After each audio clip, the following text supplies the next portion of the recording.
امیر المومنین خلیفۃ المسلمین حضرت سیدنا فاروق اعظم کا دور خلافت ہے، اور معمول کے مطابق آپ کبھی رات کے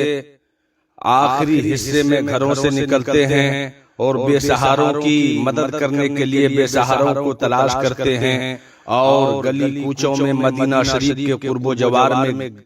گردش لگاتے ہیں کہ ہے کوئی ایسے شخص جو مجبور ہو، مفلس ہو، کمزور ہو، لاغر ہو، جسے مدد کی سخت ضرورت ہو، جس تک اناج بیت المال سے نہ پہنچا ہو ان تک پہنچایا جائے۔ فاروق اعظم معمول کے مطابق مدینہ شریف کی گلیوں میں تشریف لے جا رہے ہیں، دیکھتے کیا ہے، ایک لڑکا ہے جو زارو قطار رو رہا ہے، آہو بکا کر رہا ہے، گریو زاری کر رہا ہے، اور کہہ رہا ہے میری ماں نے مجھے بیٹا ماننے سے انکار کر دیا، مجھے گھر سے نکال دیا ہے، مجھے اپنی اولاد سے بے دخل کر دیا، میری ماں نے مجھے بیٹا نہیں مانا اور ماننے سے انکار کر دیا ہے، میں پریشان ہو گیا ہوں، اب میں کیا کروں، میرا کوئی حامی و مددگار نہیں ہے، کوئی پرسان حال نہیں ہے، کوئی میری مدد کرنے کے لیے تیار نہیں ہے۔ فاروق اعظم کی جب نظر اس شخص پر پڑی تو قریب گئے اور کہا کہ بیٹے تمہارا کیا معاملات ہے، کیوں پریشان حال ہو، کیوں گریو زاری کر رہے ہو، آہو بکا کر رہے ہو، رونے کی وجہ کیا ہے، کیوں رو رہے ہو؟ انہوں نے کہا کہ ایک میری ماں ہے جنہوں نے مجھے بیٹا ماننے سے انکار کر دیا ہے، اس لیے میں رو رہا ہوں اور میں پریشان حال ہوں، میرا کوئی حامی و مددگار نہیں، کوئی پرسان حال نہیں، ایک ماں تھی جس نے مجھے دودھ پلایا، مگر اب مجھے وہ بیٹا ماننے سے انکار کر رہی ہے، اور ان کا کہنا ہے میری ماں کا کہ یہ میرا بیٹا ہی نہیں۔ فاروق اعظم نے ان کو قاضی القضات کے سامنے میں پیش کیا اور قاضی کے سامنے میں اپنی باتوں کو رکھنے کا حکم دیا۔ وہ شخص آتا ہے اور قاضی کو سارا معاملہ اور سارا ماجرا کہہ سناتا ہے۔ اس شخص نے کہا کہ میری ماں ہے جس نے مجھے پیدا کیا، مجھے دودھ پلایا، آج مجھے وہ بیٹا ماننے سے انکار کر رہی ہے۔ قاضی القضات نے خلیفۃ المسلمین کے حکم پر اس کی ماں کو بلاوا بھیجا کہ وہ آئے اور عدالت میں آ کر کے اس بات کا ثبوت پیش کریں کہ یہ شخص جو کہہ رہا ہے یہ اس کا بیٹا نہیں ہے۔ جب اس کی ماں کو بلایا گیا اور قاضی نے کہا کہ تم اس کو اپنا بیٹا کیوں نہیں مانتی، جبکہ یہ شخص، یہ جو لڑکا ہے، یہ دعویٰ کر رہا ہے کہ تم ہی اس کی ماں ہو، تو اس کی ماں نے کہا نہیں، یہ میرا بیٹا نہیں ہے، میں اسے بیٹا نہیں مانتی کیونکہ میری شادی نہیں ہوئی ہے، جس کے گواہ میرے گھر والے ہیں۔ تو کہا کہ اپنا گواہ پیش کرو، تو ان کے قبیلے کے 40 لوگ اکٹھے ہو گئے اور آ کر کے کہا کہ یہ جو لڑکا ہے یہ بالکل جھوٹا ہے، جھوٹ بول رہا ہے، تہمت لگا رہا ہے، اس لڑکی کی، اس عورت کی ابھی تک شادی نہیں ہوئی ہے،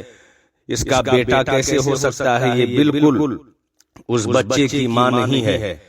جب یہ معاملات عدالت تک پہنچی تو پھر اس شخص کو قاضی القضات نے کہا کہ تمہارے پاس کوئی دلیل ہے کہ یہی تمہاری ماں ہے، اس نے تم کو پیدا کیا ہے، اسی نے تمہیں دودھ پلایا ہے؟ وہ جو لڑکا تھا ان کے پاس کوئی گواہ نہیں تھا، کوئی ثبوت نہیں، کوئی دلیل نہیں،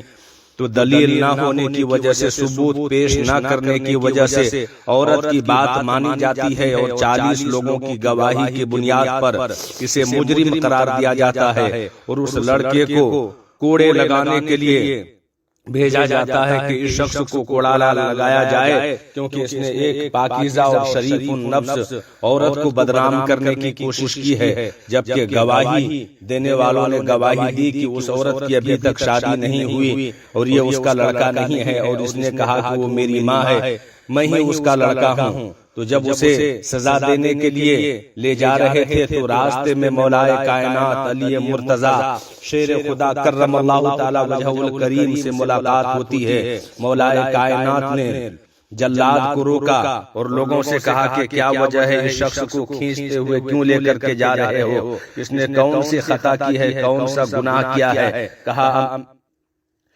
یا مولائے کائنات علی مرتضیٰ شیر خدا، یہ شخص ہے کہ ایک عورت پر اس نے جھوٹا الزام لگایا تھا کہ وہ میری ماں ہے، اسی نے مجھے پیدا کیا اور دودھ پلایا ہے، مگر اس کے پاس کوئی دلیل نہیں، کوئی ثبوت نہیں، کوئی گواہ نہیں، اس عورت کے پاس دلیل بھی ہے، ثبوت بھی ہے، گواہ بھی ہے۔ 40 لوگوں نے کہا ہے کہ اس لڑکے کی ماں وہ عورت نہیں ہے، بلکہ یہ عورت تو ابھی غیر شادی شدہ ہے، اس لیے اس کے بچے کیسے ہو سکتے ہیں؟ وہ جو لڑکا ہے وہ جھوٹا ہے، وہ تہمت لگا رہا ہے۔ اس لیے قاضی القضات کا حکم ہے، فاروق اعظم کے سامنے میں یہ فیصلہ ہوا ہے کہ شخص کو کوڑے لگائے جائے، کیونکہ ایک شریف النفس عورت پر اس نے الزام لگایا ہے۔ اس وجہ سے سزا دینے کے لیے اس لڑکے کو لے کر کے جا رہے ہیں۔ حضرت علی مرتضی شیر خدا کرم اللہ تعالی وجہ الکریم نے جب سارے ماجرے کو سنا تو فرمایا کہ چلو چلو قاضی القضات کے سامنے میں پھر سے چلو اور پھر سے اس پر غور و فکر کرنے کی ضرورت ہے۔ جب اس شخص کو لے کر کے پھر قاضی القضات کے پاس پہنچا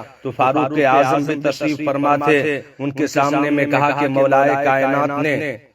فرمایا ہے کہ پھر سے فیصلہ کیا جائے، اس پر غور و فکر کیا جائے، یہ فیصلہ درست نہیں ہے۔ فاروق اعظم نے دل میں خیال کیا اور فرمایا کہ جب حضرت علی مرتضی کا ایسا قول ہے، ان کا یہ کہنا ہے، تو ضرور اس میں کچھ نہ کچھ حکمت ہوگی، کوئی راز پوشیدہ ہوگا۔ اس لیے پھر قاضی القضات کے سامنے میں وہ لڑکا پیش کیا جاتا ہے اور اس کی ماں کو بلاوا بھیجا جاتا ہے، اور اس کے قبیلے کے جو 40 لوگ تھے جنہوں نے گواہی دی تھی کہ یہ اس کا لڑکا نہیں، وہ سارے کے سارے لوگ آتے ہیں اور آ کر کے پھر سے عدالت میں سارے کے سارے لوگ اکٹھے ہو جاتے ہیں۔ اب علی مرتضی تشریف فرما ہے، سب کی نگاہ مولائے کائنات علی مرتضی پر ہے کہ مولا کیا فیصلہ فرمائیں گے۔ مولائے کائنات نے کہا ہے، عورت کیا یہ تمہارا بیٹا نہیں ہے؟ تم اس بچے کی ماں نہیں ہو، یہ لڑکا تمہاری اولاد نہیں ہے، تم نے اس کو پیدا نہیں کیا۔ اس عورت نے کہا نہیں، یہ میرا بیٹا نہیں ہے، میں نے اس کو پیدا نہیں کیا، یہ میری اولاد نہیں ہے۔ میں بھی گواہی دیتی ہوں، میرے ساتھ میرے قبیلے کے 40 شخص ہے جو گواہی دینے کے لیے تیار ہیں، سب لوگ گواہی دے دیتے ہیں۔ مولا کائنات نے فرمایا ٹھیک ہے، تم اس کو بیٹا ماننے سے انکار کرتی ہو، اس کا مطلب یہ لڑکا تمہارا بیٹا نہیں ہے، تو 400 درہم میں تمہیں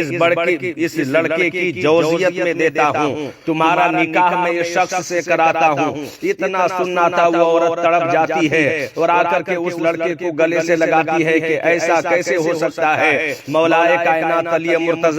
کہ بیٹے کی شادی اس کی ماں سے کر دیا جائے۔ ہاں میں نے اپنے آپ کو چھپایا تھا، میں نے کسی کو بتایا نہیں، میری خفیہ طور پر شادی ہو گئی تھی، یہی میرا اولاد ہے اور میں اس بچے کی ماں ہوں۔ اب ایک بیٹے کی شادی ماں سے کیسے ہو سکتی ہے؟ اب میں انکار سے اقرار کرتی ہوں کہ یہی میرا بیٹا ہے، میں نے اس کو پیدا کیا اور دودھ پلایا ہے۔ سارے لوگ جو گواہی دینے کے لیے آئے تھے وہ لوٹ کر کے گھر چلے گئے اور فاروق اعظم کے سامنے میں مولائے کائنات نے دودھ کا دودھ اور پانی کا پانی کر دیا اور اس بچے کی ماں مل گئی، اور اس عورت نے اپنا بیٹا ماننے سے